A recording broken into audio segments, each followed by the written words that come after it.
ও আমারও ছেলে বাবা।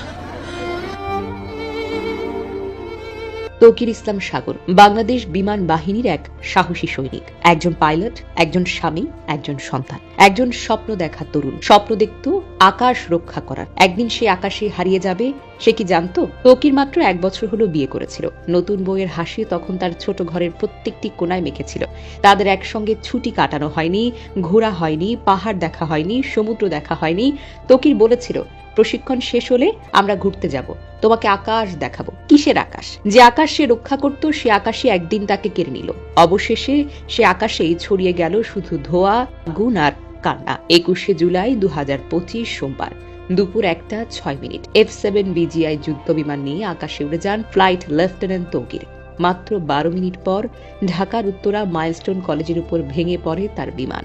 ধ্বস্ত হয় স্কুলের একটা দোতলা ভবন। শত শত শিশু বসেছিল ক্লাসে। তারা জানতো না একটা ঝাঁকুনি, একটা বিস্ফোরণ, তাদের জীবন, তাদের স্বপ্ন, তাদের শৈশব একেবারে ভেঙে পড়বে। তৌকির জানতেন, তিনি একটা বোতাম চাপলেই তো হয়, প্যারাশুট খুলে নিরাপদে বেরিয়ে আসতে পারতেন।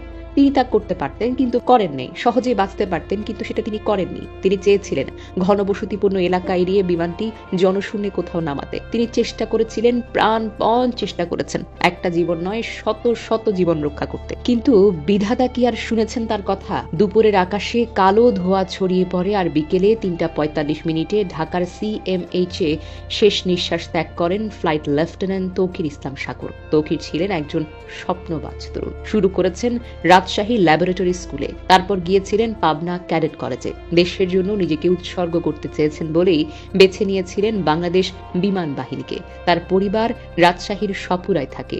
মা, বাবা, ভাই, বোন, বোন জামাই সবাই জানতেন সাগর আজ প্রথমবারের মতো একা প্রশিক্ষণ ফ্লাইটে যাচ্ছেন।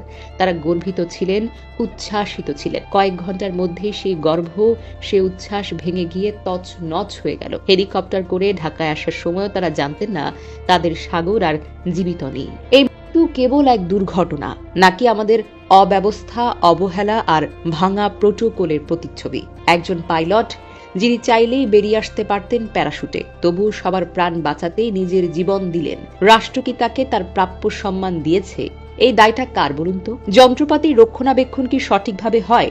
প্রশিক্ষণের রুট কেন স্কুলের মাথার উপর দিয়ে পড়ে? কে নেবে দায়? প্রশ্ন জমে, কান্না বাড়ে, পরে তারপর আমরা ভুলে যাই। মরলে খবর, বাঁচলে ইতিহাস, এটাই হলো আমাদের সংস্কৃতি। তৌকির ইসলাম সাগর, তিনি আর শুধু একটি নাম নন, তিনি হয়ে থাকবেন দেশপ্রেমের এক নীরব প্রতীক। একজন সৈনিক যিনি দেশের জন্য নিজের আকাশে নিঃশেষ হয়ে গেলেন। আমরা কৃতজ্ঞ, আমরা দুঃখিত, আমরা অত্যন্ত লজ্জিত তৌকিরের জন্য আর দুর্ঘটনায় নিহত 19 জনের জন্য।